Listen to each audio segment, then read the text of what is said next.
All right, welcome to the Prospect Podcast. I'm Coach Human. Um, and as always, I have Coach D to my left, and we have a fantastic guest today. We're going to talk some performance.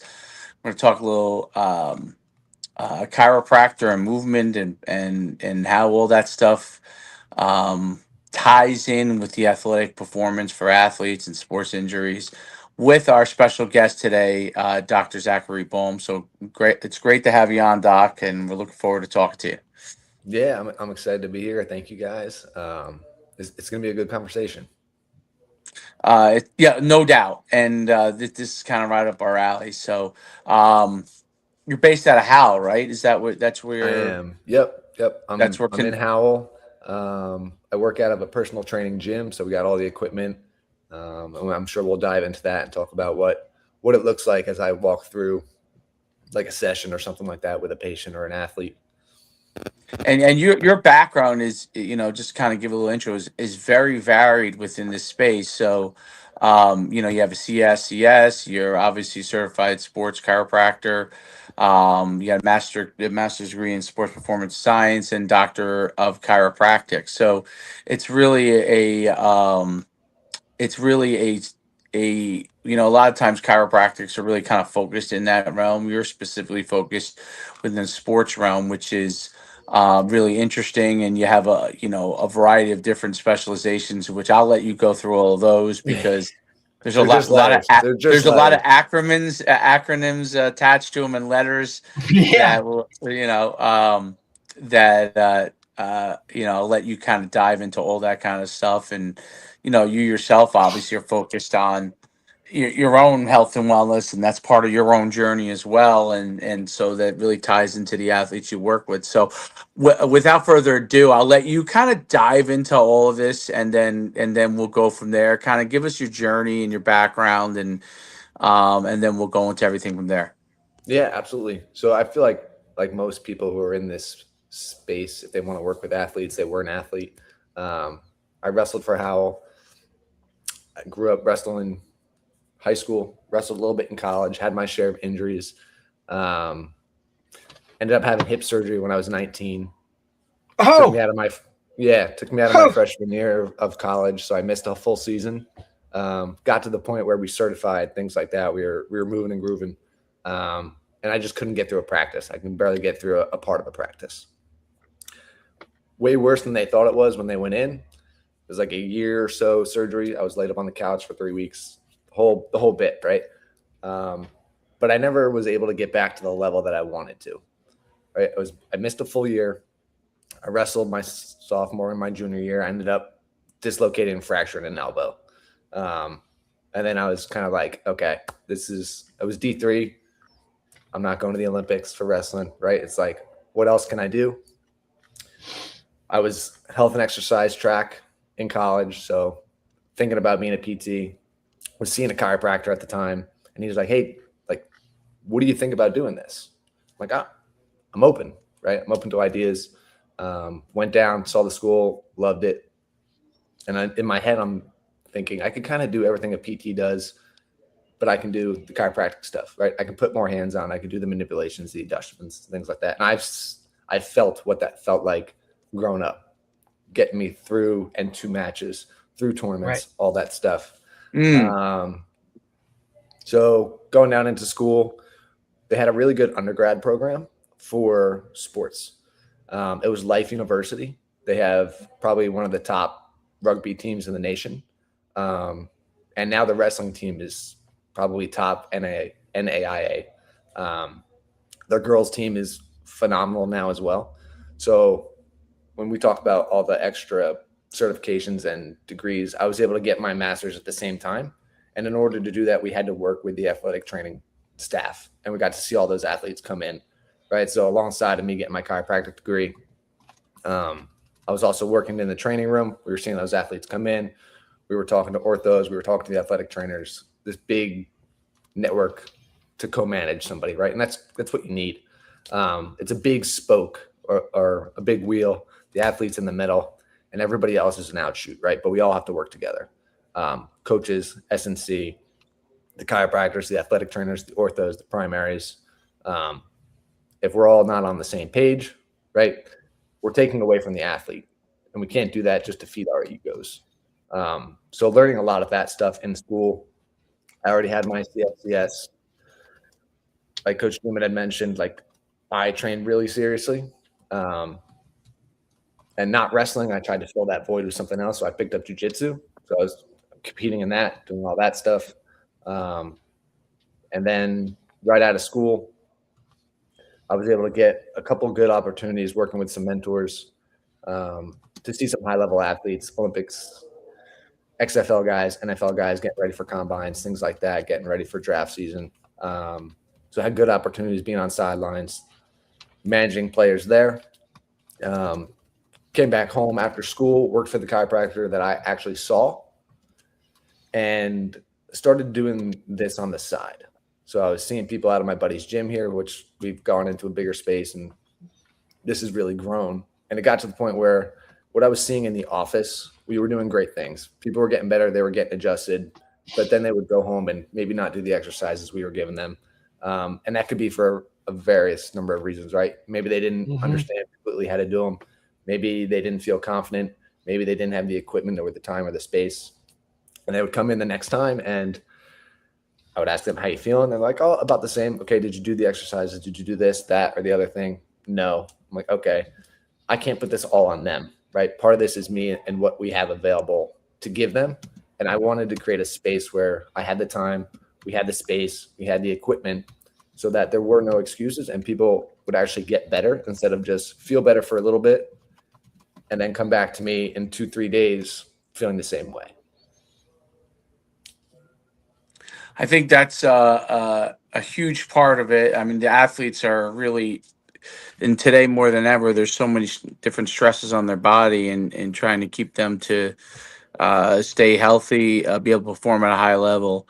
Um, talk about some of the unique things that you're doing, that you're working with athletes that kind of might be different than other people in that space, and kind of what you do over at your current place that you guys are at.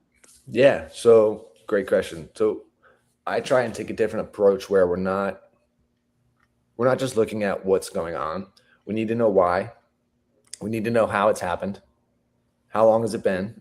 Right? If it's a pattern of reoccurring injuries the same way, that's a huge red flag, right? If it's something that's chronic, that's just been lingering in the background, and you guys worked with high school kids, they're not going to tell you that something's bothering them, right? Until all of a sudden now they're hurt and injured. Okay. Like, I was the same way. I get it.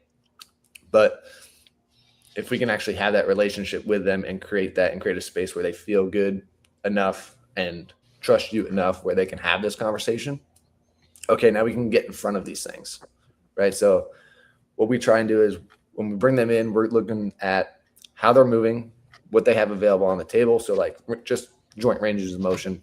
And then I'm going to actually put them through a movement assessment. That's going to give me a really good idea of what's going on. What's the one thing maybe we need to work on so that we can actually fix the issue. So that may look like an exercise routine. It may be dialing things back and managing what their workout is and what their training schedule looks like. It could be, okay, this session is maybe just a feel-good session where you have a game on Saturday, right? And you're coming to me on Thursday and you're like, hey, we're not training. I'm tapering. I'm getting ready. I just need to feel good so we can get through pregame on Friday and I can go hammer on the field on Saturday, right? So it's very fluid in what it looks like, but we have to design it in a way that is going to make us progress, right? I hate just giving people stuff to do or giving them more to do when their plate is already so full. What I'm seeing now, and even like with these kids who are only playing 1 or 2 sports, they're doing their sport all the time. They're not Right. training. They're not taking care of themselves. Yep. I work with a lot of wrestlers, and even the gym, we try to do training sessions for the wrestlers, and they're like, "Oh, we can't make this day, or this day work." I'm like, "Why?" Yeah. Like, what do you have going on? Yeah. Like, were you really that I got busy? school Like, practice yeah. 2-3 days a week. They have club practice 2-3 days a week, and then they're traveling for tournaments on the weekend, and they don't stop. There's no break, which we don't need a break, but we have to. There's seasons within the season, right, or within the year. We're like, okay, we're going to focus on wrestling. but now can we focus on building up our body for the season? And it's okay to do things in between, but we can't stop doing all of it. But there has to be priority. No doubt about it. Talk about what the priorities are. Like, so it's interesting because, and talk a little bit about like what you do with them. You know what I mean? So they understand more. People understand more what we do. Because I always think there's some confusion as to like, you go online, you see all the stuff that chiropractors do, right? But they don't realize some of the other stuff. And so, it's great. It's great. I enjoy watching the YouTube chiropractors and puts me in a nice Yeah. relaxation mode, hearing all the cracks. But I want to make sure that people understand, like from a performance standpoint, kind of like what would actually go into it a little bit. Yeah, great question. So have either of you guys seen a chiropractor before? I have many Yeah, years ago, but 100%. haven't in a long time. Okay, so like typically I what I used hear to from I folks- used to see one weekly in high school before we played. Like I would go see we played Nice. Saturdays in high school. I would go on Thursdays and get weekly adjustments because Yep. it always just helped me like open up my airway. Like I was in better shape and could breathe better and last a full game, like you know what I mean, like gas wise, because like I just felt like that. And that's just kind of how I followed suit, man. Like it was awesome. Yep. Yeah. So like typically what I'm hearing from people and patients is you go in, you get adjusted, you do the rolling table. They might do some stretching or some soft tissue work, and then they send you off, right? That does two things really well.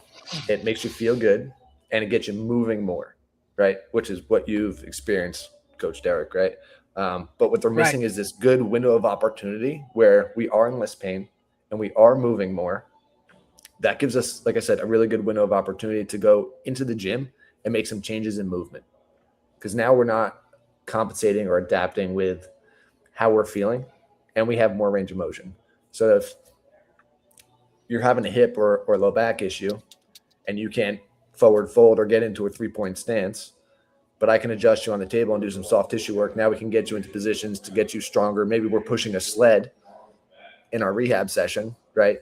If that's pain-free and you're moving more and moving now better, you're going to get way more out of that. And that result that we're going to get from that session is going to last way longer than you having to go back in a week before the next game to get adjusted. Now, there's nothing wrong with that, right?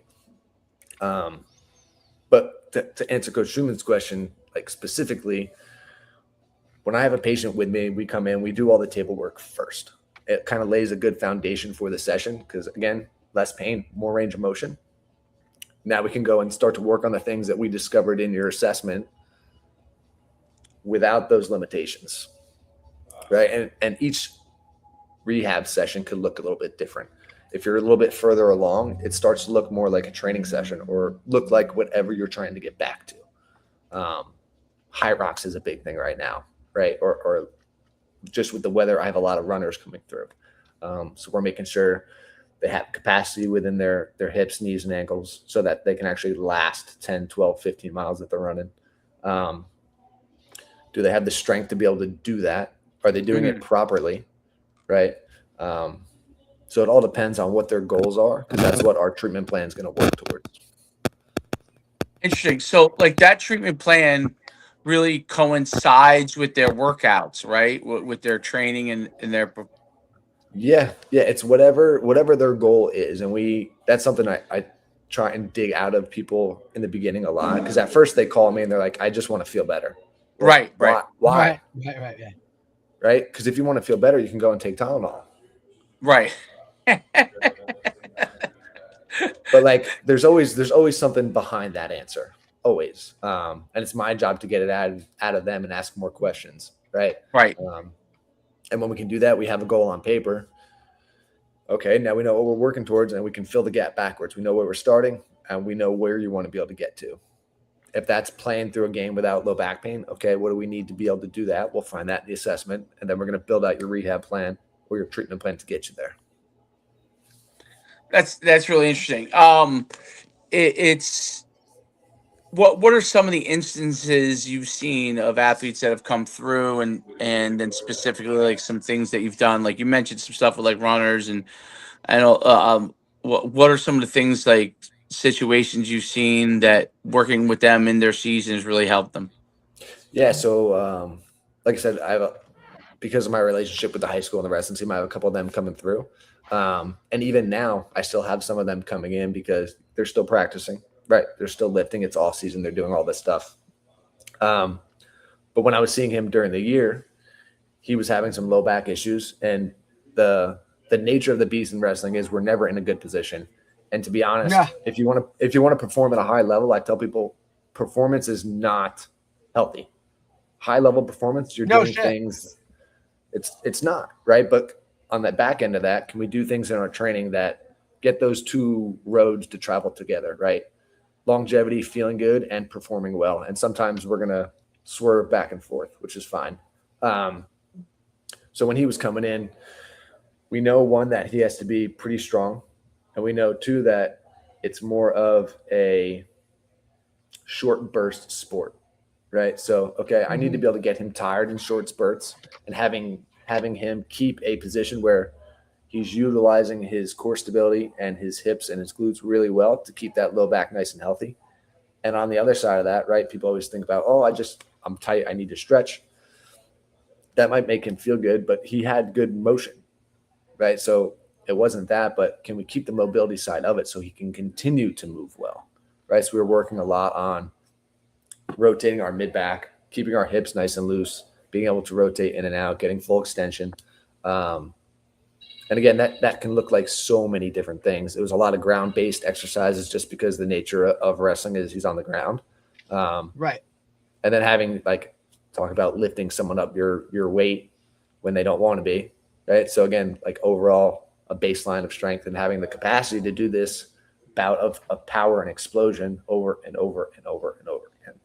Um, and when they're doing this and they're doing it in season, like you had mentioned, that keeps us ahead of the curve. I see people on both. Some come before, some come after. It's always better to come before, but sometimes, right, things happen and you have to come after you get hurt. But ideally, it's like you start when you can start as soon as you can, and then we can work from there to make sure that you can keep going. Because one of the biggest reasons that like maybe people don't get to the next level is because they don't get there. They're not on the field. Why aren't they on the field? They're Right. hurt. Right. Right. Well, obviously, the best ability is availability, right? And we talk about that all the time. Literally, just had it with, had this conversation with a kid, in our weight room the other day. Was like, buddy, like, there's no doubt that you can play, but you got to be able to actually play. You know what I'm saying? Like, it can't be just this Yeah, or that. I think the world itself now, with social media and the access that everybody has to so much information, right? And just overall advancements in this field or other fields, right? Like the stuff that can be done to help our student athletes so much more off the field is just it's just there's just more of it, right? When you talk yeah, about like prehab stuff, right? Or now all the stuff that it's not even like rehab, just like the preventative things that you can do, right? Whether you go and see somebody, like you said, before you have that injury, right? Or yeah. now, just like, hey, I had an ankle injury and, now I got to go to PT or I got to do this, but continue to do those exercises, you know what I Yeah. mean? Like after you're quote unquote healed. I think some of that stuff, or just the taking care of your body in terms of that, with advances with whether it be nutrition or so all the sleep stuff that goes around now. Like I think it takes a village, and I It think does. everybody, right, and just again, the access that guys have to this stuff now. Like I know for me personally, it would have definitely helped my career because having been an athlete that wasn't the biggest, the fastest, the strongest, right? Like all of those little things, any little advantage I could have gained would have been something that I would have taken advantage of, right? Whether it be, yeah, I'm going to jump in the cold tub every day after, or yeah, I'm going to sauna just to whatever, or the cupping, Yep. the scraping, like some of those things that, and guys used to think I was crazy when I would go see a chiropractor every week. They're like, dude, what do you mean there's nothing wrong with you? It's like, buddy, like I think it's helping me, whether it is or it isn't, I don't know, Exactly. right? But I'm Yeah. going to go continue to do that.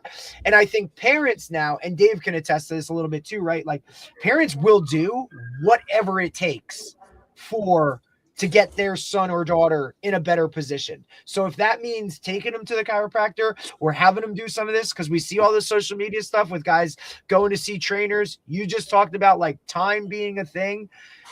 They'll go and find out. If it shows that it's giving their child some like more of an advantage, they'll go and piece it together and make it work. Yep. Yeah, and I think, You like know? you said, with everything at the touch of our fingertips, right? There's almost no excuse not to do these things, No doubt. right? Because if you're not, somebody else definitely is, right? Yeah. Like, and that's where that argument of like, am I doing too much? Am I not?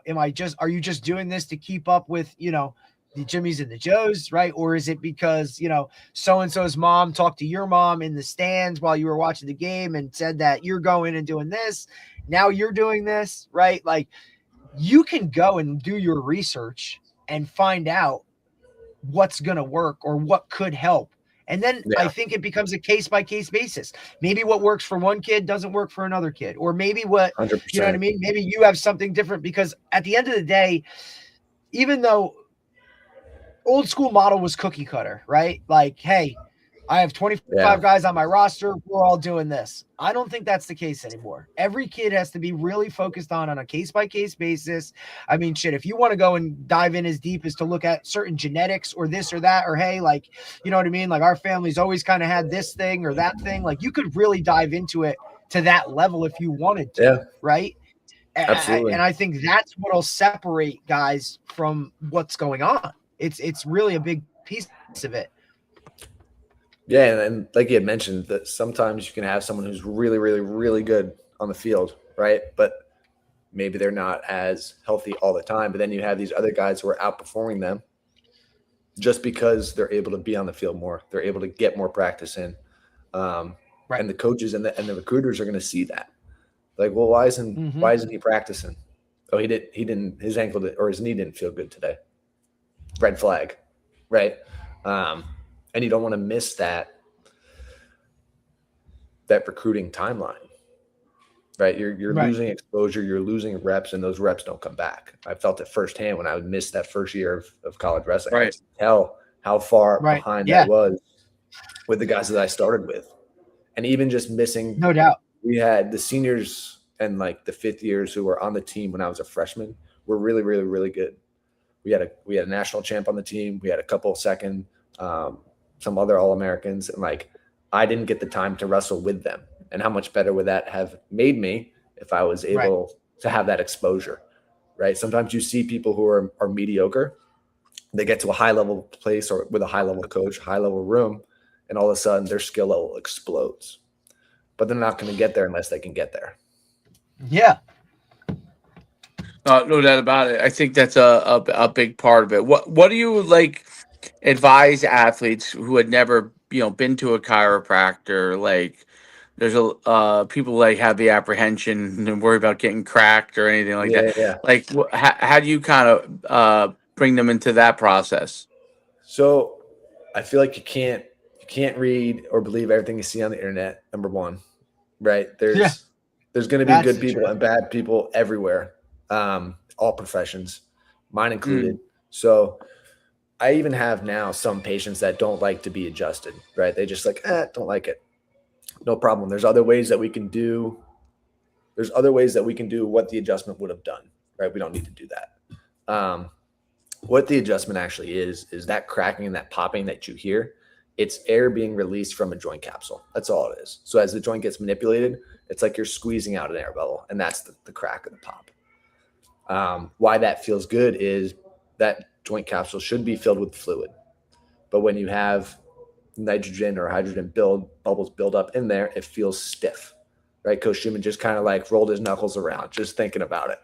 But then the hand feels good, right? And then after a while, whether we're in the same position or we're stressing that hand, that builds up and we can crack our knuckles again. It's the same thing with manipulating your back, your neck, shoulder, whatever joint. We can move it, we can manipulate it.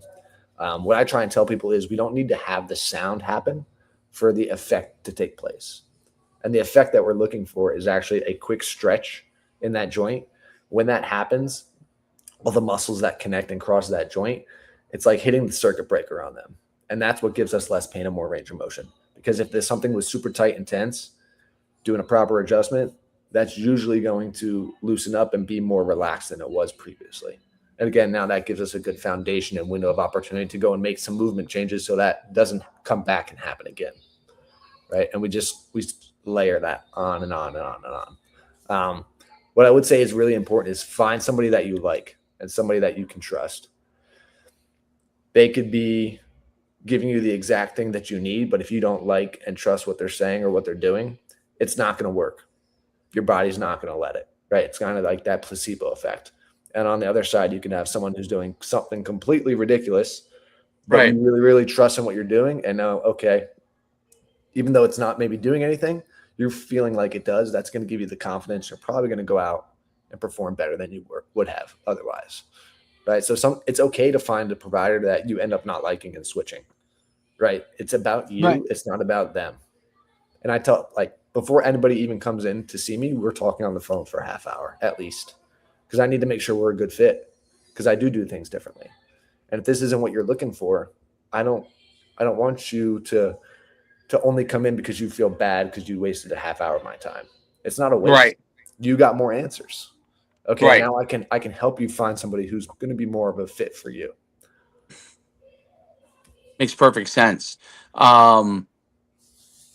With when athletes come in and they have like, because I see a lot of stuff where they'll say, okay, uh, this part of the body is affecting another part. So let's say like a problem in the hamstrings affecting the back, or Yeah. knee somehow then affecting the recovery of a shoulder. I've seen the guys from the Altus group talk about this, the speed guys there. So um how true is that, and what is like what is that process for figuring those things out? Are they interconnected?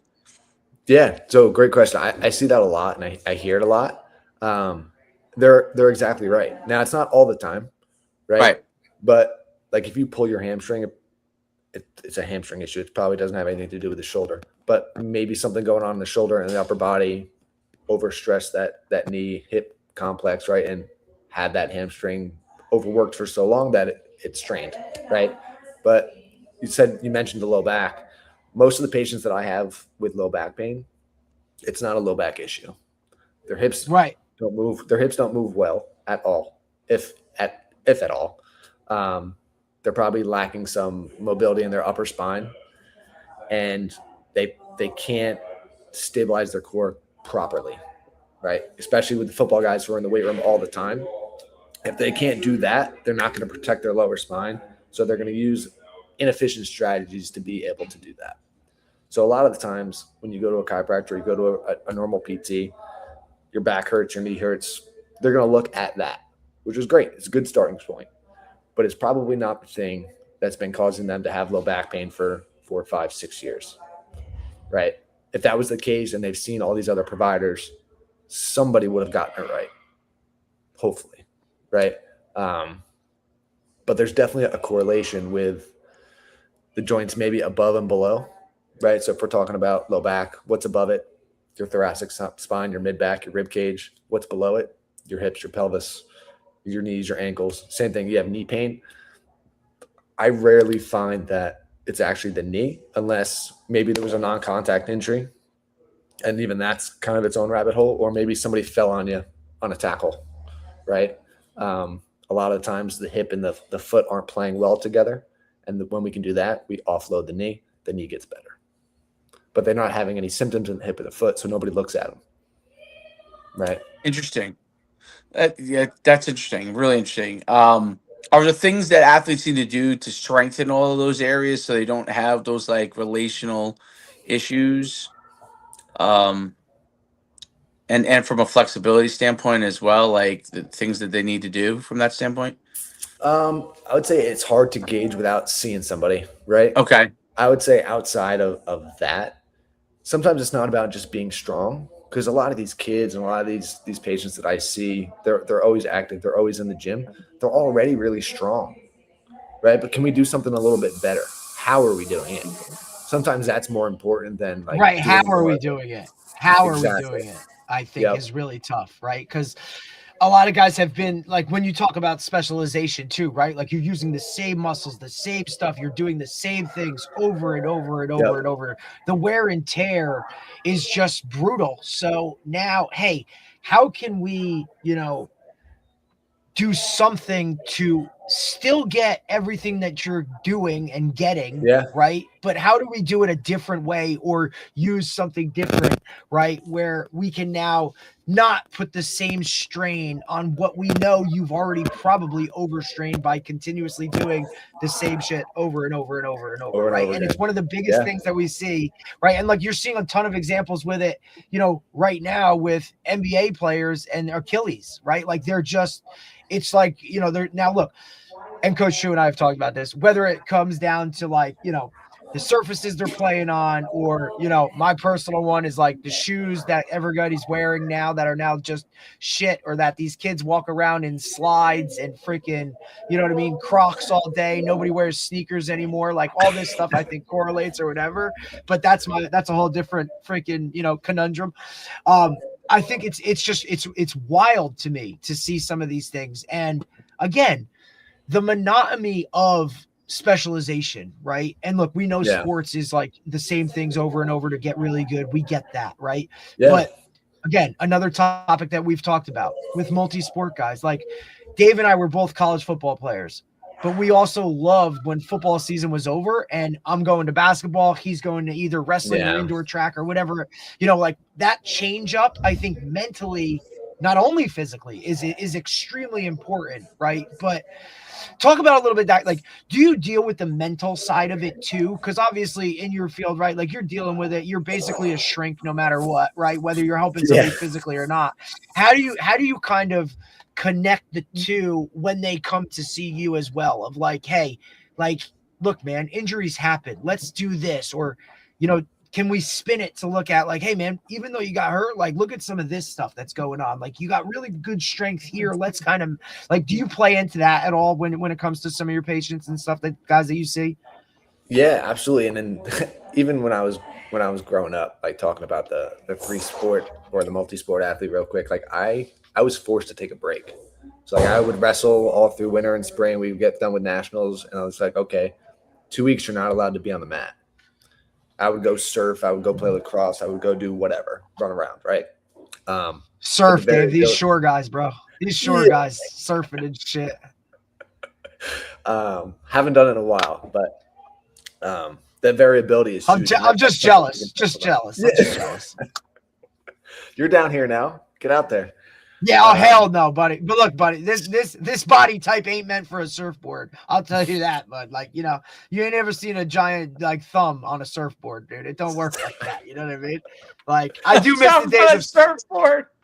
I do miss the days of snowboarding and doing some of those things too. And I do think that, to kind of like, tie into what you're talking about, like doing different stuff. And look, it kind of just goes back to childhood. Like we rode bikes, we jumped on trampolines. Yeah. We kind of just did stuff that was athletic and helped our bodies without even like formally training. Thinking about what I mean? Like, like you just, you climbed mountains, you walked around in the woods on like different surfaces, you jumped off shit, like you climbed trees. I don't know, just some of that stuff I think innately put us in better positions. Like, how often do you see kids now that like don't even know how to fall? Like they can't even fall right?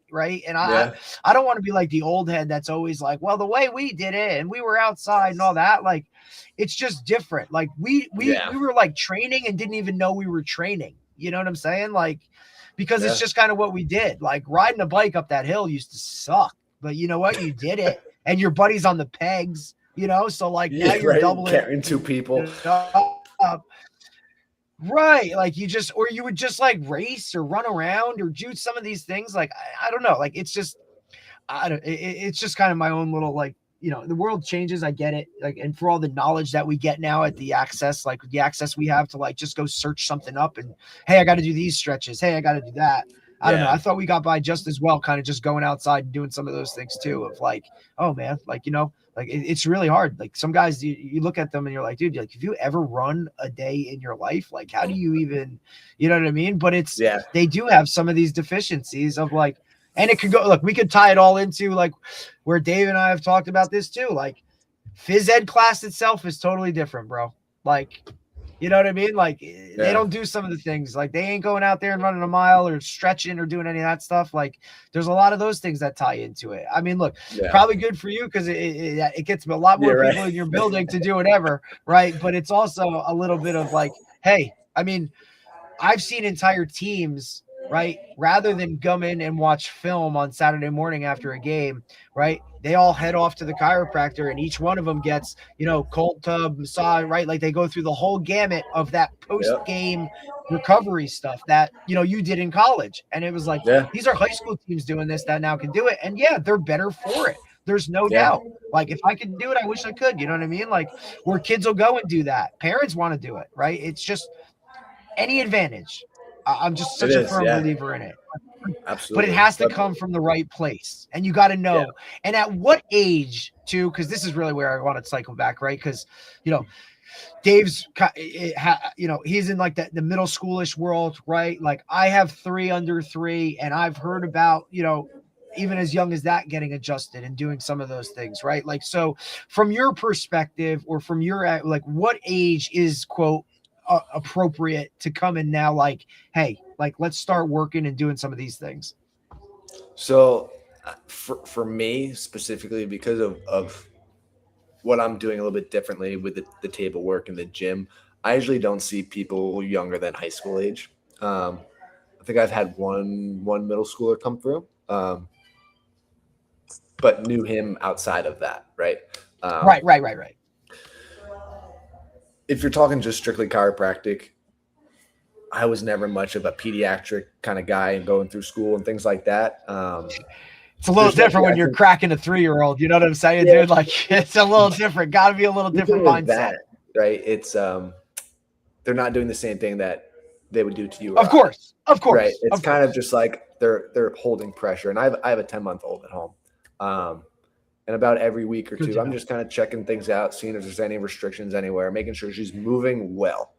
Right. That's all. And one of the reasons I asked too personally is because my daughter was diagnosed with hip dysplasia, like right out the womb. So she was in like she was in a little brace, like, for the first couple months of her life.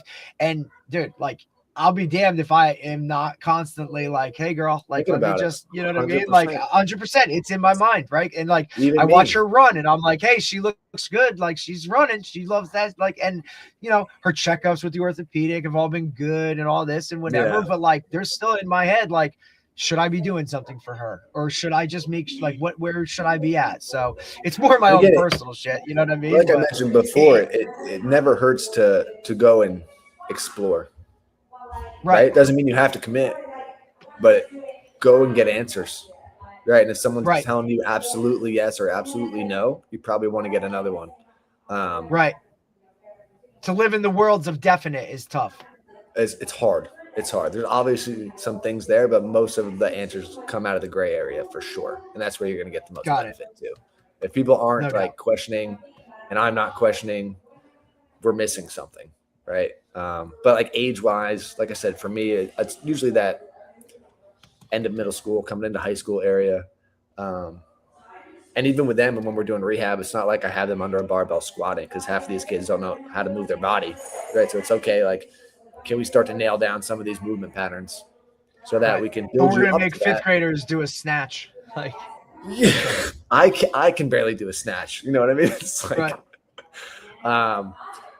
so some of that stuff is hard and they need to be able to learn how to do it, be confident doing it, and get to the point where, okay, now maybe we can get under a barbell or maybe we can do something a little bit more complex. Right. What do you think about squatting and as a chiropractor and back squat in particular? And is there and has there been an unnecessary overload emphasis on that? It depends on what the goal is. I'm not either way. I think if we had a high school kid coming in, playing football, getting ready for college, coaches are going to want to see high back squat numbers, right? They're going to want to see weight on the bar. college coaches are going to want to see weight on the bar. If they're thinking NFL, right, they're going to want to see heavy weight on the bar. Okay, we have to keep that in mind. If, let's say, I have a 35-year-old come in who just wants to get back into the gym, there's other ways that we can do this. Right. That we're still going to create lower body strength. We're still going to push heavy weight. You're still going to get good benefit. But do we need to back squat? Right? And is it something that they want to do? If they want to do it, I'm going to prepare them the best I can for it. I had a Can guy. athletes Yeah. can athletes get similar benefits of the back squat without doing the back squat?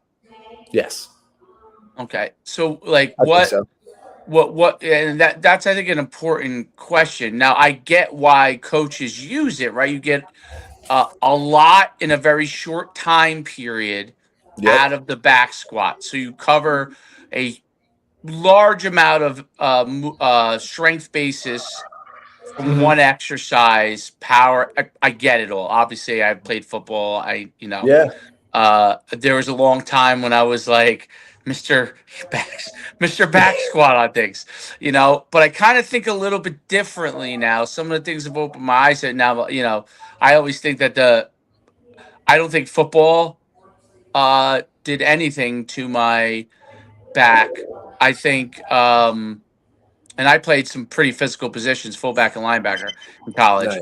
So, but I do think that back squat and deadlift did a not trap bar deadlift, but regular deadlift with super heavy weight definitely caused me a lot of issues. And I thought unnecessarily, especially within season, Yeah. especially in season when I feel like there could have been other ways to do things to get some of that similar power that you might want to get. I didn't even know that you need the maximal level of power either at that point. But No. um, but talk a little bit about that. I know our listeners are curious about that kind of stuff and what exercises you think maybe mimic it as closely without the level of risk. Yeah, absolutely. So, I mean, if we're talking about football, right, pushing a heavy sled. I mean, especially for your linemen or people like linebackers like yourself, right? DNs, what better exercise than pushing a sled that's got 400 pounds on it, right? If people always want to talk about being sports specific, how specific is a back squat to football? And it's not about that. The sport specificity needs to come from what we're actually getting out of the exercise, right? And it's overall strength, like you had mentioned. You're getting glutes, you're getting your back, hamstrings, quads, all of that is being hit in a squat. It's also going to be hit with less of a long-term risk on a sled. And now you're getting some forward momentum with the guys coming off the line, right? And you could program that differently where, okay, we can hit, if you're talking specifically power, instead of 400 pounds on the sled, can we put 150 pounds on the sled and you're going to sprint it 10 yards, right? Things like some type of split squat with even a bar on your back. That's fine. But now the overall weight is less. Right. But the complexity of the movement is hard. Okay, Yep. now we're starting to balance this out, right? To be honest, I don't back squat with a lot of people unless they want to, right? If it's part of their goal or if they're getting ready for a powerlifting competition. Okay, we need to back squat. Yeah, Right, that's right. we've seen a lot of that shit. Yeah, it's specific. It definitely is. And look, we've done the 100%. same with the clean. Like the clean has always been a thing, and we've eliminated it from our workout with our high school guys this year. And Dave and I have talked about this too, right? Because the process to do a really good, healthy clean takes a lot of like development of all the other shit to go along with it.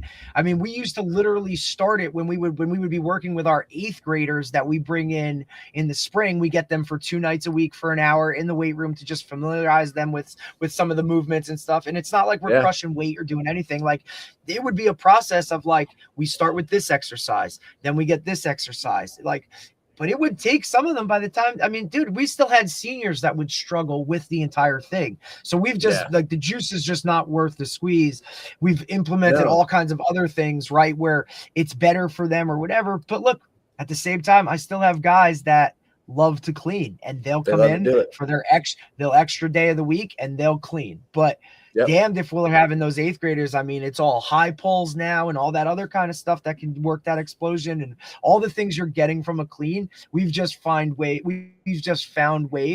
where it works better if we do this. You know what I'm saying? And then mentally, the kids are in a better spot because they're not, well, my clean is shit or this or that. You know, nobody talks about cleans. Everybody wants to talk about bench and squat. These are my numbers because they can get the most numbers with squat. And then grandpa is always the one that, what do you bench, right? The old guy, right? Like, what do you bench? And it's like, guys, for football, man, like there's no bench on the 50. Like we don't have to, like, I get it. My thing is get to 225 and rep it because that's what they do at the combine. So once you get there, if you can start repping 225 for 20 something reps, like whatever, now you're an animal. You know what I mean? But for the most part, we focus on a lot of those other things because again, the last thing a parent wants to hear is, oh, I got to pull this. How did you do it? Oh, I was in the weight room and I was doing this or doing.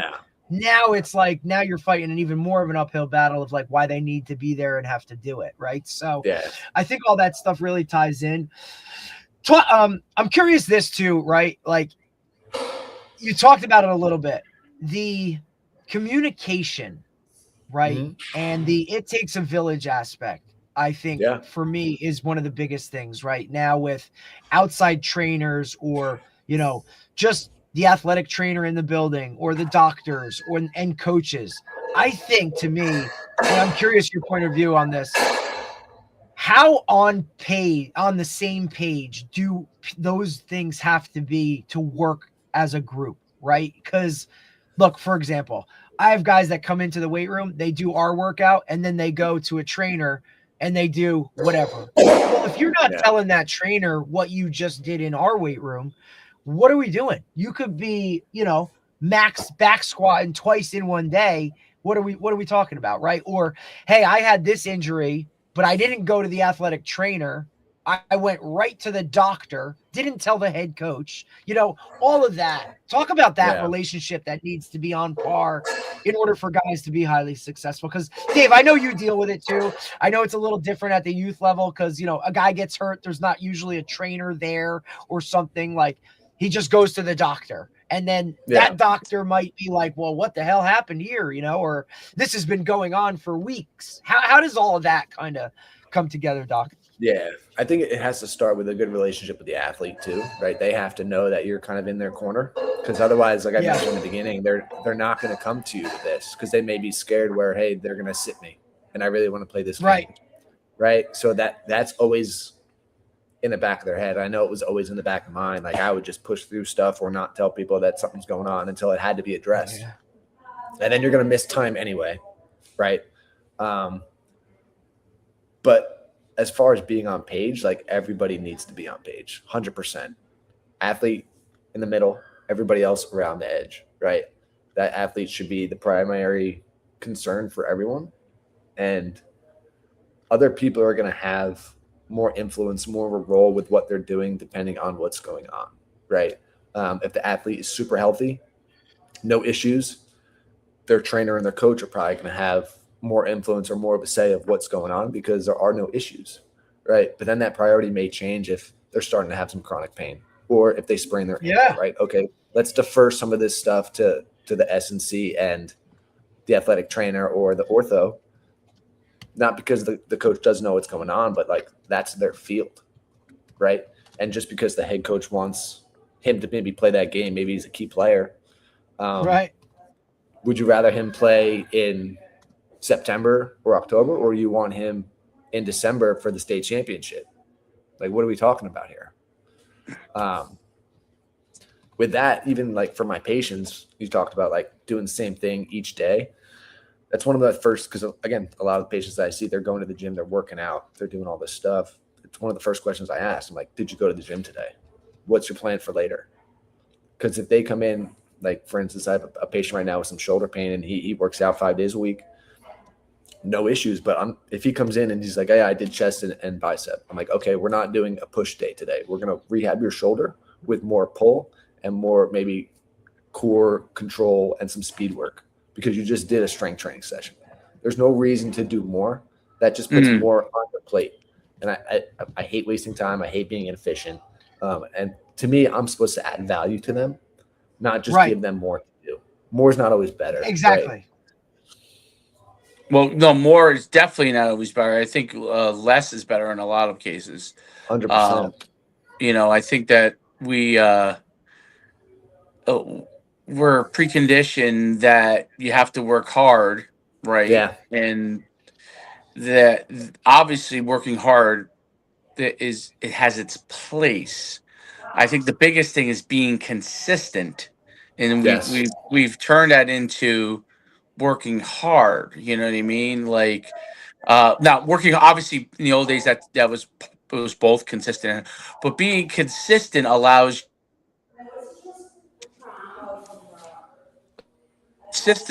you the opportunity to get all the benefits from showing up as often as you're supposed to, um, and build over time. And I think that that's one of the things that, like, there are pockets when you can, push the envelope to a Yeah. certain degree, but then you must give them, ample rest, right? Beyond, depending on what it Yeah. No is, doubt. right? And And rest doesn't have to mean do nothing either, right? right, It's could it's the be active. variability. You could Right. go in Active and have an recovery. active recovery session. You could go in and work on maybe not the things you're good at, maybe some of the things you're not great at. Like if you know Right. your hips don't move well and you need a rest day and you're feeling like crap, okay, can we go in and run through 20, 30 minutes of a lower body session of mobility and maybe a little bit of strength work so that you're feeling good afterwards. It always does, like I said, you don't need to be tired after workout every time. Right. And I think that's part of it too, right? Is because we're so conditioned to you should be dead after a workout, or you're Yeah, conditioning to like, we where oh, we're running gassers or we're doing this, like where you're literally yeah, physically like killing these kids, right? To like, for what? Like, I get, and football's a little different, right? Like there has to be a happy medium level of like, you got to create some absolutely. grit, some toughness, some of that, right? Yep. Same with wrestling, right? Like you have to push the envelope some of the time to see, but it doesn't have to be all the time. And I think we're just No. so conditioned, and parents are conditioned because And we talk about it's, this too. Like you're coached the way you were coached. And a lot of that yeah, old school coaching was the discipline military. I mean, I literally say it on so many of these shows, right? The disciplinarian, the militant type of you're doing yeah, this and we're going to crush you and all that stuff. Like, well, that doesn't help them with the availability on Friday night when they're feeling like like crap. crushed from a Yeah, workout that you killed them on Tuesday, and I yeah, think the hardest part is to teach the younger guys the self-awareness. And you touched on it a little bit of, hey, this is bothering me, but it's not an issue. Or this is bothering me and this is an issue. Like when to yeah, push the red button and when to realize, like, because especially with football, like if you're healthy, like after day one of practice, like you're not doing something right, right? Like you're always going to, throughout the season, you're always going to be dealing with something. It's just a something. matter of like, are you hurt or are you injured? You know what I mean? Yeah, Like there's a difference to that. And I think this generation struggles with that the because difference. parents Yeah. want to just always like, oh, and we got to get him to the doctor. Like something's wrong. It's like, let Hmm. the trainer talk to him, right? Yeah, He'll determine what's going on. And even some of those guys, I get it. They have to err on the side of caution because it's their job and all that other kind of stuff. But like they're the first line of defense of like, hey man, just come see me. We'll get some ice on it. We'll stim it up and you'll be good to go. Right. and the trainer's It's so the accessible to them. They're right there in the school for the most part, right? So like, and they know the athlete, right? Like yeah, the doctor that shows up for the game on Friday doesn't know that when you ask this kid what day it is, he doesn't know what day it is on a regular day, let alone testing for a concussion, right? Like, yeah, you know what I'm saying? Like, and I get it. It's just that you have to have the familiarity with your players to understand, like, what's an yeah, injury for one is a nothing for somebody else. And I think that's yeah, really hard with the younger you get because the parents factor into it.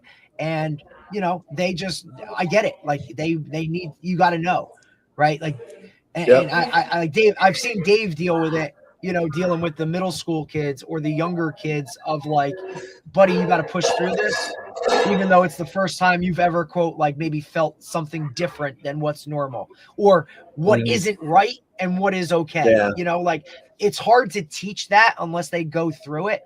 And you don't want kids to go through injuries, obviously, right? Because you just No. don't want that. Yeah, but at some point, like you're gonna deal with one. How do you handle it, right? And I How do think you the handle parents it? can play Yeah. such a bigger role in that, in terms of it. But I think the alignment needs to always be everybody kind of, we're all in the same camp. We all got to work on the same page. And look, Dave will tell you this, like we've worked with some really good athletic trainers, and we've worked with some that were just, it was tough. Like everything was something, and it was really tough. And look, we worked together through COVID, so you can only imagine what that disaster of what that was, right? Yeah. But a lot of those things I think can be alleviated with the type of athlete you have, or just knowing your athletes on that level. Yeah, and that could also come from like getting them to start a little bit earlier, right? 'Cause the more that you can get them exposed to that type of intensity or feeling, right, they're going to get used to it. They're going to understand what this is versus what it isn't, and then they're going to be able to respond because a they little bit just better. they just freaking WebMD it. You know what I mean? Like, and now Yeah, all the of a worst sudden thing it's you like, can do. oh, I tore my ACL, and it's like, buddy, Yeah. you have a bruise. You Yeah. bruised your knee. Like you're Yeah. okay. And that's where like So Coach Schumann mentioned the consistency and maybe not feeling good after a session. Like I always tell my patients, my athletes, like the goal is not to get sore. If you're sore after every single workout, you're probably doing too much every time. So now can we start to vary what your session looks like in intensity, in volume, in weights, in movements? Because those four things, if we can do that well, we're going to feel good after each session. Yeah, we might overreach and we might have to push some numbers and we might get sore, or you might be sore after a game, fine, right? But we don't want to be chronically sore because that's going to lead to something. And we don't want to get to that point, because when it gets to that point, you're going to be forced to do something about it, right? It's a great point. But It's a really good point. Like, I never they thought just of it want to like work that. hard and work hard and work hard and work hard. And I get it. Sometimes taking a step back is actually the hard work. Like I had, for instance, no doubt. That's a great way to put it. Like, Dave, you can talk about it with, you know what I mean? Like, I don't want to speak for you, but like, with Troy, like I look at Coach's son and this kid wants to be doing everything. You know what I mean? Like he is all in, he does a lot of sports. He really does it and stuff like that. So like, if he has something where it's like, hey, we got to pull back a little bit, like, yeah, he's upset about it. You know what I mean? Because he just wants to be out there competing. And I get it. And, I've seen Coach Schumann have to have those tough conversations of like, buddy, we got to dial back a little bit. And I'm not one to want to pull somebody out of anything ever. A big thing that I call it is movement optimism, right? There's something that we can do to keep you moving. It might not be the thing that you want to do right now, but it might still keep you in the gym, or it might still keep you on the field, right? Depending on what sport Troy's doing, right? If he's a football player and he's training hard and he's not feeling great, or he thinks he's feeling great, but like, hey, you've been working hard for 3-4 weeks in a row now. Like, can we go do some tactical or some technical stuff and not just crush volume and crush weight and crush sprints and dig that hole deeper for yourself, right? Because it's going to take you longer to come out. And again, God forbid something's going to happen. The risk is higher when we're in that hole, right? No doubt about it. That's 100% the case. I mean, you're always trying to balance everything. Yeah. It could be frustrating because you could say, oh man, like if we were able to do this, we could get here better. But like, it's hard because when you're playing a lot of sports, like that's you have to figure out how to work around it. And sometimes it's really just continually some form of a like recovery workout. And again, that can look so different for so many different people. I've had a couple of people getting ready for races or for competitions, and it's like they're coming in and we're not doing a hard workout because they're already working hard. But can we just work on some of the deficiencies that they have and get them a little sweat going so they feel good when they leave. Absolutely. There's no doubt about it. And that makes a big difference. They don't realize that over time that builds on itself versus doing just nothing, Yeah. Right. getting in a couple of days of doing that, 2 or 3 days, even when you're in your season, when even if you can't do all the work you need to do. And I think that's one of the things that, like, I think in football they're learning, especially at the highest level, you know. We just had a player on yesterday where they were like telling they have him sit out sometimes, right? Yeah. When if they feel like he's beat up, and um I tell this story because it's before I got there, but it was still a little bit of a thing.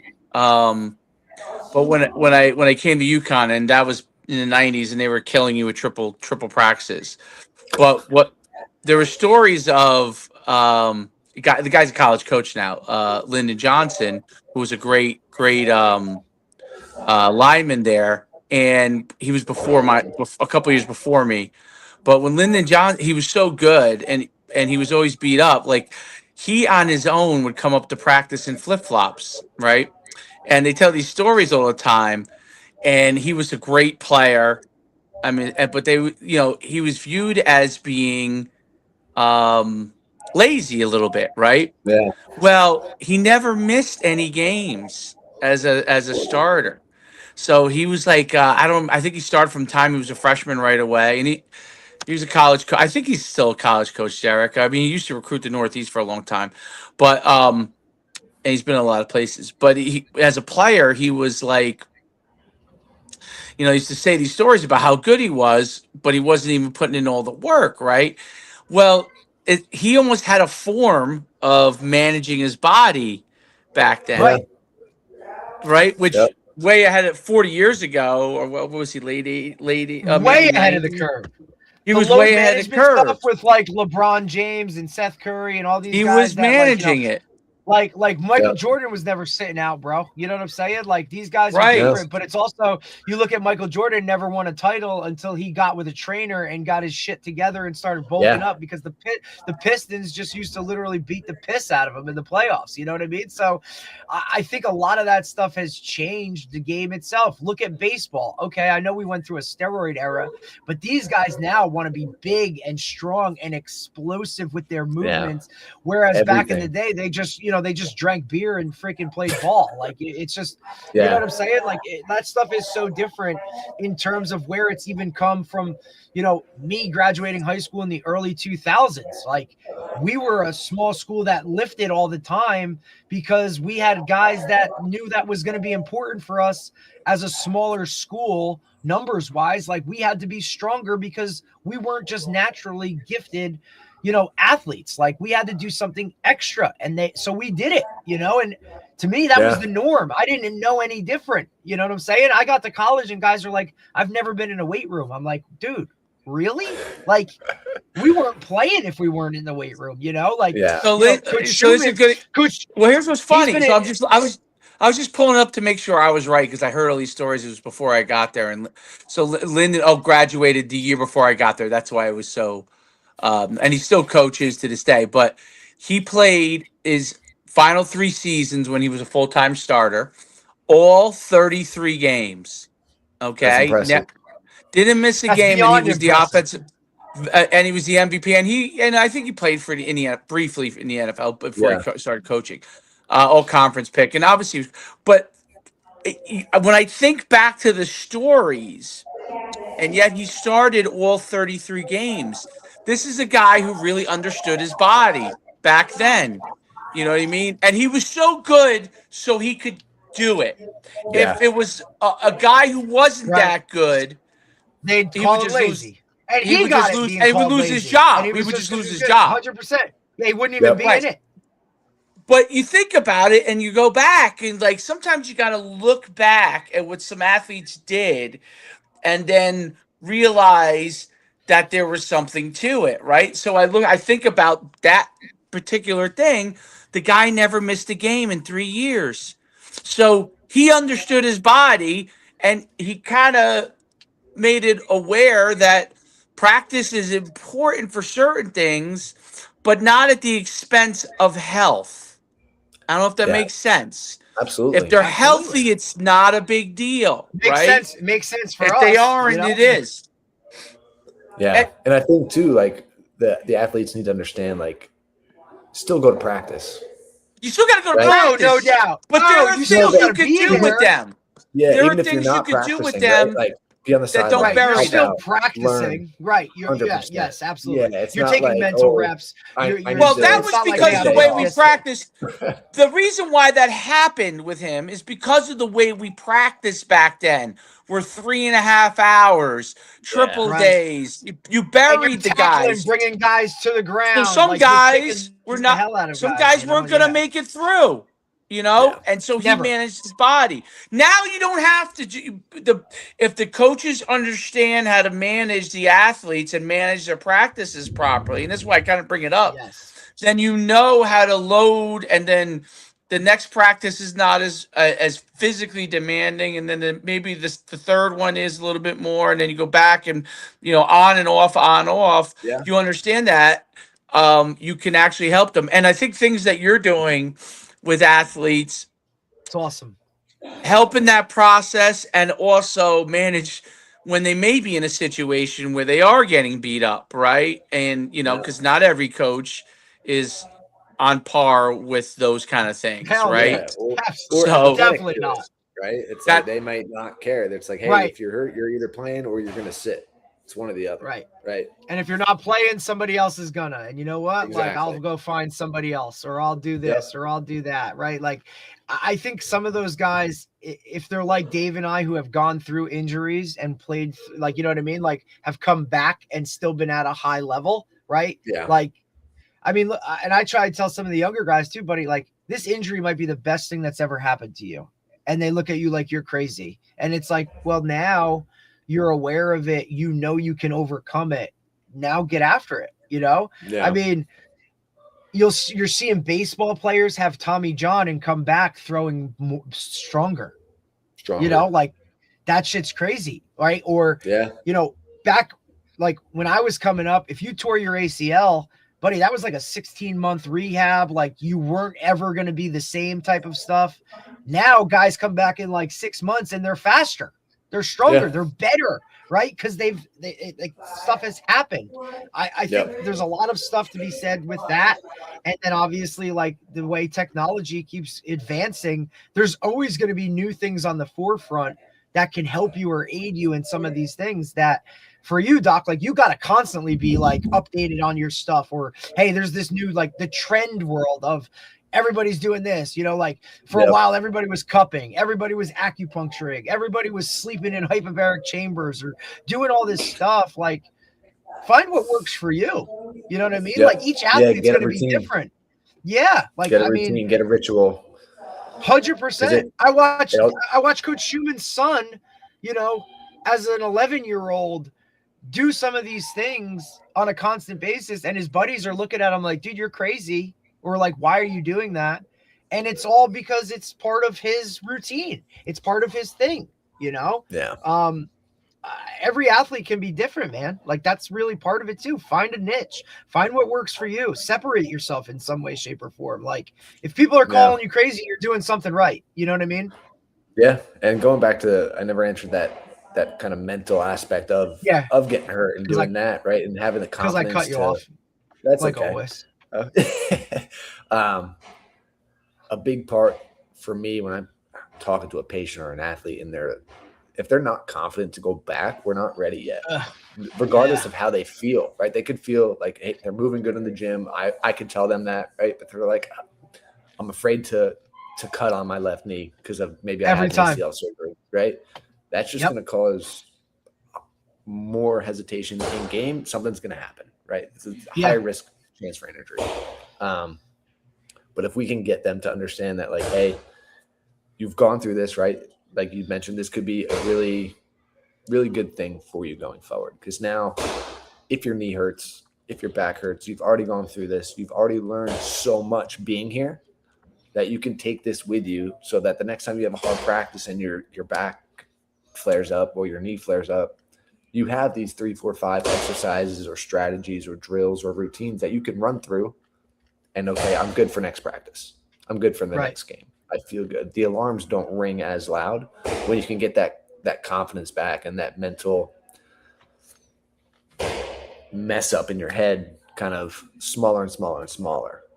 But when things And happen for the especially in a first sport time, like it's so loud. football where there's so much practice, right? Like football is so Yeah. much more practice than it is actual game Game. situations, you know? Like Yeah. that's where we tell guys like it's so tough, like, and look, coaches are not willing to kind of play that game like Coach Schumann referenced earlier, like with our player that we had on yesterday. Like, dude, he's the best running back in the league, right? And he has been Mhm. since he's gotten there. And like you said, like they sit him in practice where they're like, get out. We know what you can do. We're not willing to risk this. And Yeah. this is a kid who's, look, he's a running back. He's maybe 5'9", right? 200 something pounds. And like, he just posted a video the other day of him repping, like it was like 27 reps of 225 on the bench. Like he is a put together human where you're like, Yeah. you're not worried about him getting hurt in practice. But even with that, less amount of shots on the body, less Yeah. opportunity to get hurt, right? So let us limit Yeah. that. You know what I mean? But he's kind of earned that because he's also the kid that's going to work. He's going to sit and stretch at night before he goes to sleep, right? Like he's going to do all of Yeah. those things. Guys don't realize, especially the ones that are trying to get recruited and trying to play at the next level, how much of that stuff goes into it when nobody's watching, right? Like if I have a Yeah. player that's going to go after he's put together his whole workout and go do quote unquote extra, right? Whether it's, core work or whether it's, throwing a tennis ball off the wall or whether it's, sticking his hand in a bucket of rice or sand and working grip strength. Like Yep. those guys are different, Yeah. like And like I know if this guy's he's going to go and rip 50 pull-ups on his own. Like, yeah, if he's strong, fast, okay. powerful already, we're not worried about him performing, right? Everyone always obsesses over strength, speed, skill, but maybe there's some movement qualities that can be improved in him, right? Where's his floor at versus his ceiling? His ceiling is obviously really high, right? But now, okay, if they're not going to practice, can you get in with the S&C coach and get a little bit more one-on-one attention and raise your floor up a little bit, right? Because when you get to the highest level, it's not general isn't enough. You have to be specific, but you also have to be intentional, right? It can't just be, I just want to get stronger. I just want to get faster. I just want to throw the ball farther. Okay. How That's are you great. moving when you Yeah, throw that's the ball? important.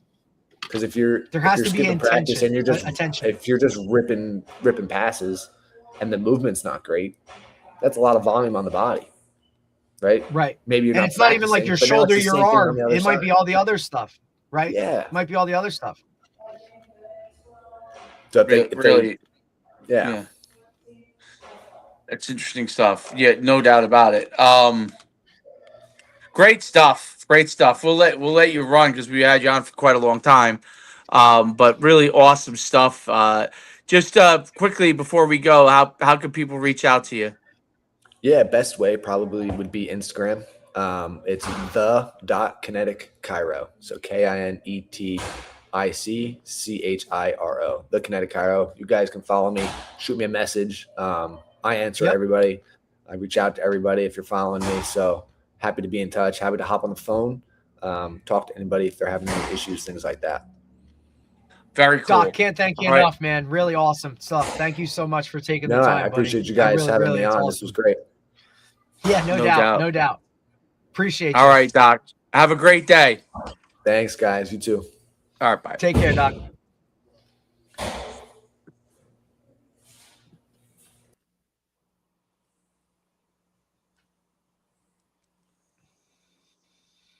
Awesome stuff. Good stuff, dude. Very A lot of insightful. interesting takes on it.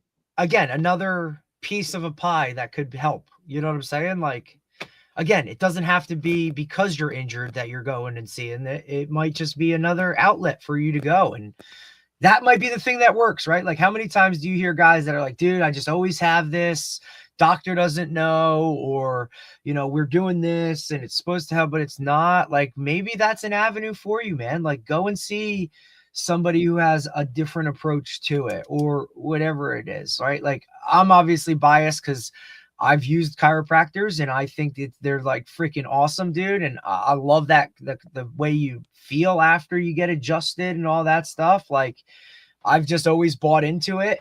Some people are so anti it, you know what I mean? Like, it's like kind of like they think it's like a voodoo, like type of like, oh, you know, they're That's just true. whatever. Yeah. They're not real doctors type of outlook on it. You know what I'm saying? But I don't know, man. I'm the other way with it. It could help. And I think for a lot of the like younger guys and stuff like that to get into understanding your bodies and how things work and all that kind of stuff, like, man, there's a place for one of those guys, you know, to kind of help you within your camp to make you better. It could be the difference between playing and not playing. It's whatever helps. It's whatever helps. That's the bottom line. I think No doubt. um, if it helps you feel better and you can perform, then that's ultimately what's the most important thing. So Yeah.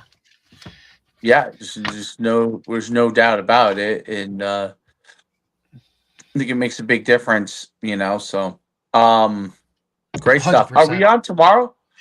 Yeah, tomorrow we're 10 a.m. with head coach of Tottenville High School in Staten Island, Brian Neville. He's going to come on. Okay. They've recently, this will be year 2. They played Manalapan last year. This year they're going to come and play Wall. The head coach at Wall and the head coach at Manalapan played with Coach Neville at Tottenville in Staten Island. So there's a previous relationship there, but those guys have been coming to Jersey now they'll be coming to Jersey for the second year to play an out-of-state game early in the season. And he's done some really good things with that high school in Staten Island. So we'll talk to him a little bit about his program and kind of how he does things and things of that nature. Which is always awesome. I love, we love talking. I don't want to speak for you, but love talking to other high school coaches, especially ones that have had some success and kind of how they do things and whatnot. And, always New York always intrigues me so much because it's right next door, but people look at it like it's because you have New York State, you have Long Island, you have the city. Like even people consider Staten Island like different than New York. You know what I'm saying? So it's always an interesting conversation when we talk to some of the guys from New York State and how they run their programs and how they do things with it, just in terms of like the overall landscape of how, New York high school football works. They can't start before a certain date, you know what I'm saying? In terms of, when it is, like they can't play games before Labor Day because schools don't open. Like, it's just, there's a lot of stuff that goes into it. So it's like, love talking to those guys and getting kind of the, how they do things and how they've done. I mean, and look, he had a really good team last year. Like they went 12-1, you know what I mean? Like so it's not like, you're talking to a successful, coach here. So I'm excited to have some conversations and ask some of those questions. Very, very cool. That sounds phenomenal. Look forward to that.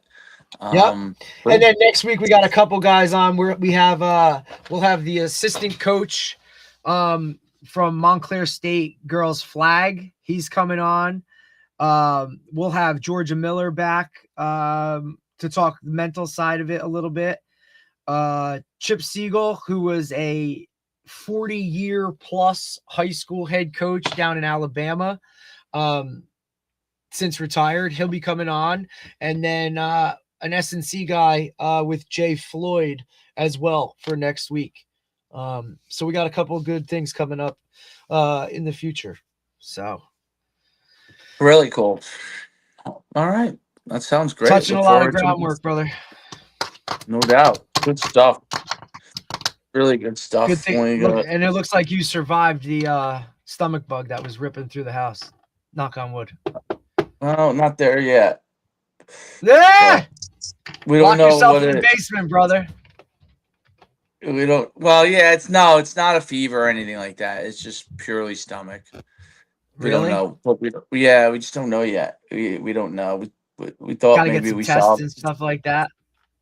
Thought we solved it, but we haven't solved it yet. So It's almost one of So those still, things you're like, damn, I wish it was just food poisoning so you could freaking figure out well, I exactly wonder what if it was that's and what you it knew when it would was. end.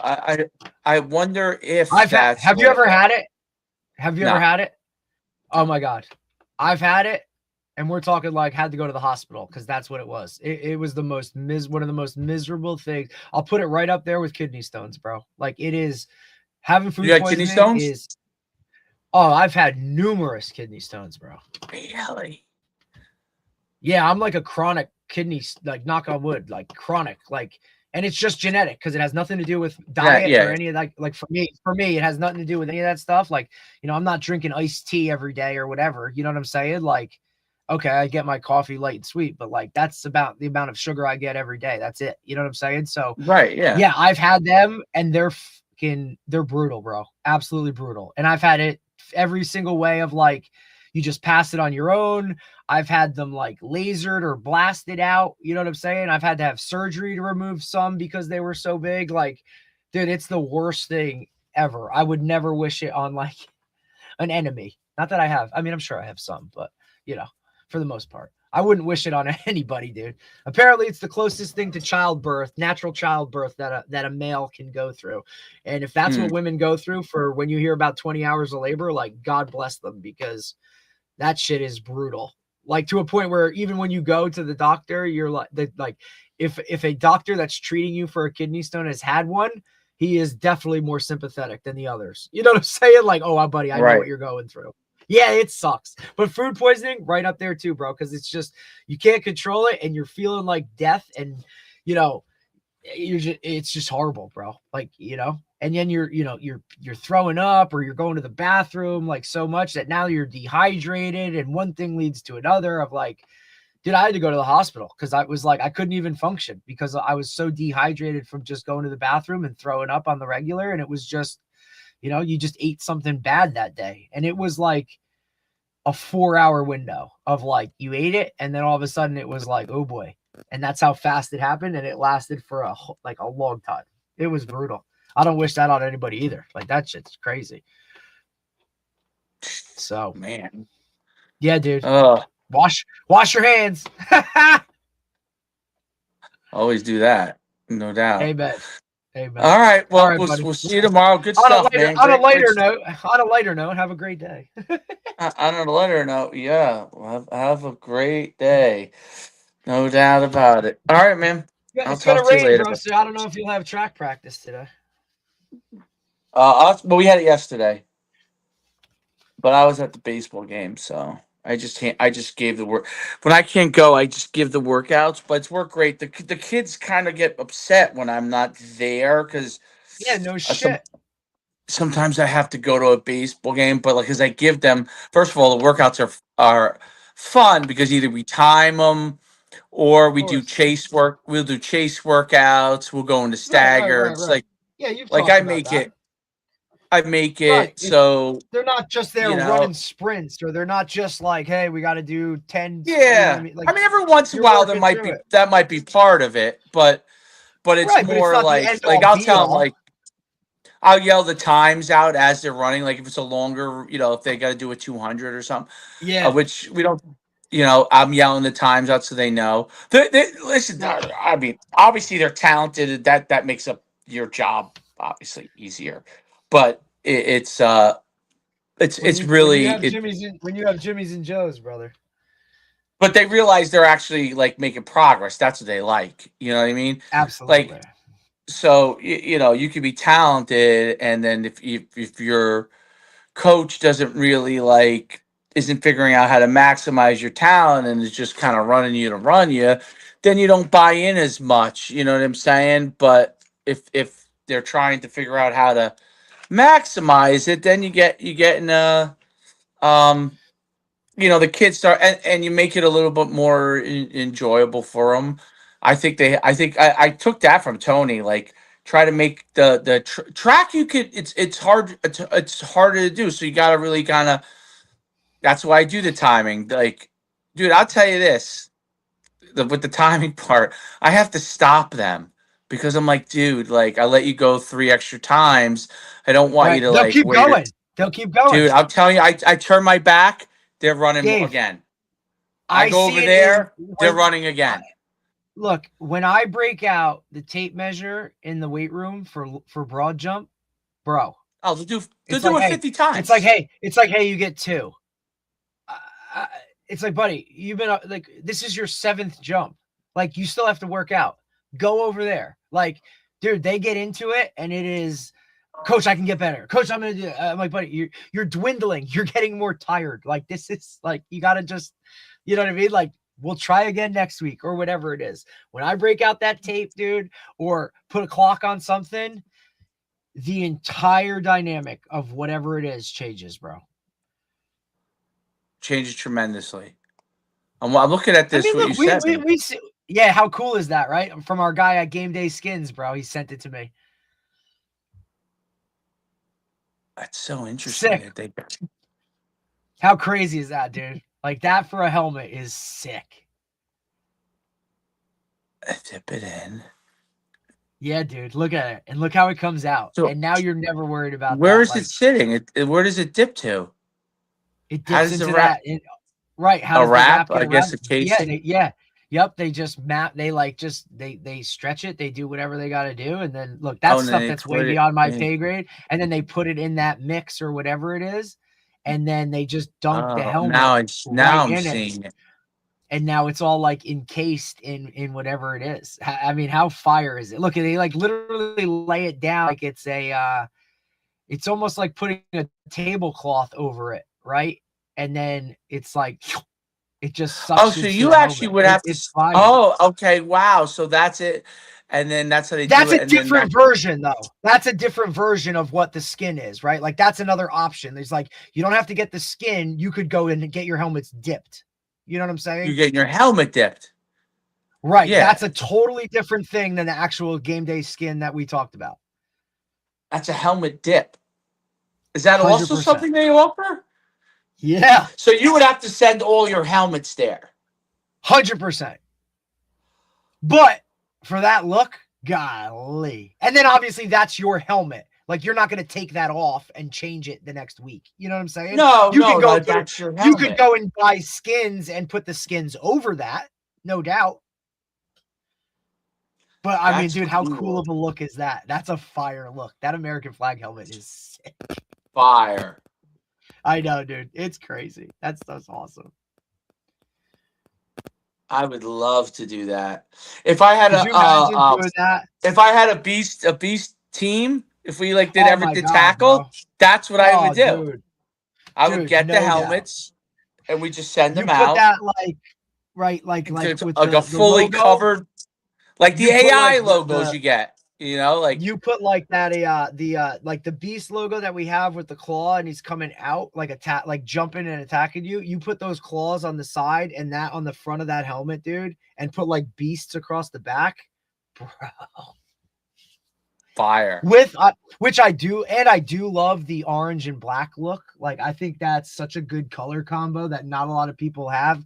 Like, you know, Cincinnati Bengal type look. Like, you know what I'm saying? Yeah. Like, in terms of that color scheme.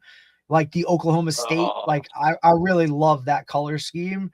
I mean, probably because, I mean, look, you and I come from the most, I mean, not me, but like, you know, your high school and college, right? Like navy blue, white, and red, right? For you in college. And then obviously navy blue and what they call it, probably like a goldish or something when you were at Saddlebrook, or was it just navy and white?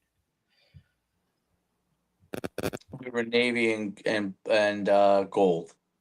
Right. Which is funny because look at like my high school, like we were that royal blue and quote like yellow, right? But we called it gold. It was like, oh, we're blue and gold. It's like, dude, we're not gold. We're yellow. Like, but I came from that weird color scheme. No, I guess we were kind of yellowish. Right. But we were very navy, right? Yeah, very navy heavy when I was and I'm not a blue guy, which is crazy, you know, like it's just, I don't know. Navy blue to me is just, I don't know, just different, right? Like part of the reason I picked Sacred Heart was because they were, you know, Ohio State colors. Like that was fire. That silver helmet, you know what I mean? That with the red. And then Montclair State was the same. They were red and white, you know, as well. They used to have navy, but they've weeded out the navy for black, which is now pretty fire. I like Yukon though with the red accent type that goes into the Yeah, Yukon that looks color, good. Their stuff looks good. I right? like But their look stuff. where look where I'm at now. I mean, dude, it is miserable. Like my color is your green screen. Like that's the color of our helmet. It's like, oof, buddy, that Kelly greenish. Ugh, I'm sorry, Marshall, North Texas. Like, you know, it's when the Eagles wear their throwback. Like, ooh, bud, oof, yikes. Just not a fan. And guys Not a hate me fan. for it, but it is what it is. Yeah, because it's so hard to match the green. It's so green. It's It's so so, but green. it's hard. Like you can't get that green helmet to match a green jersey with green pants, right? Like it has to be one-stop shopping where you buy a helmet or you buy a jersey and that pants, because otherwise it's not, you can't just like, and every type of green that is like a different shade, or it's a different this or a different that. It's just so hard to match it up.